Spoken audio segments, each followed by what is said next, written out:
Pasilip sa ribbon cutting ng bahay nila ni Viancy. Grabe ang daming dumalo. Isang mapagpalang araw sa inyong lahat mga kalingap, sanay hindi nyo po makalimutan na mag-like sa video na ito.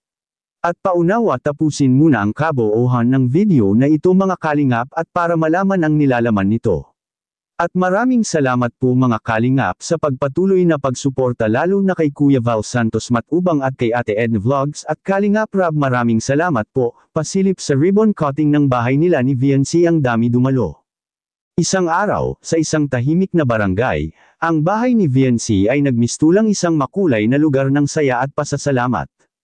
Matapos ang ilang buwan ng pagtutulungan at sakripisyo, natapos na ang kanilang bagong tahanan. Ang mga kalingap, isang grupo ng mga voluntaryong tumutulong sa mga nangangailangan, ang nagbigay ng kanilang oras, lakas, at mga donasyon upang maisakatuparan ang pangarap ni Viancy. Ang pinakahihintay na araw ng ribbon cutting ay dumating, at ang buong komunidad ay nagtipon upang masaksihan ang makulay na okasyong ito. Nakahanda na ang mga dekorasyon sa paligid ng bahay ni Viancy, puno ng mga bulaklak at mga simpleng palamuti.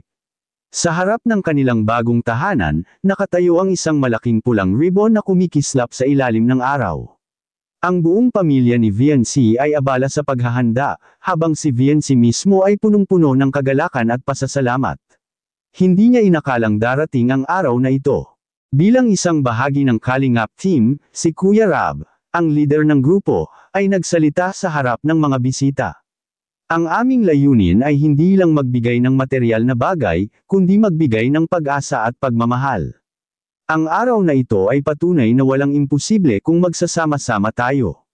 Napansin ni Viancy ang mga mata ng bawat isa, puno ng saya at malasakit, at siya'y hindi makapaniwala na nandyan sila upang matulungan siya.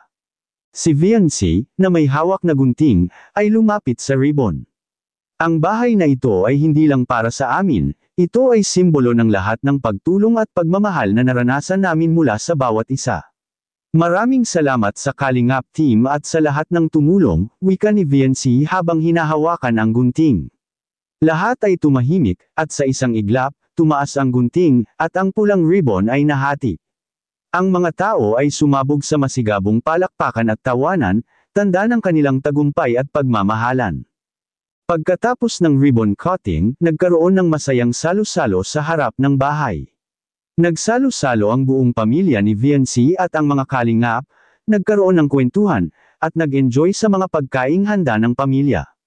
Habang ang mga bata ay nagsisilbing takaw pansin sa kanilang mga laro, ang matatanda naman ay abala sa mga masayang pag-uusap, pinag-uusapan ang kanilang mga pangarap at ang mga susunod pang proyekto ng kalingap.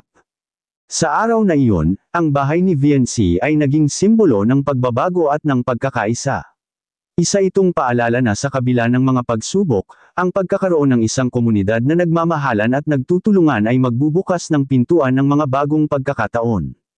Ang ribbon cutting na iyon ay hindi lang tungkol sa isang bagong tahanan, kundi tungkol din sa bagong simula ng pag-asa para kay Viancy at sa lahat ng tumulong sa kanya.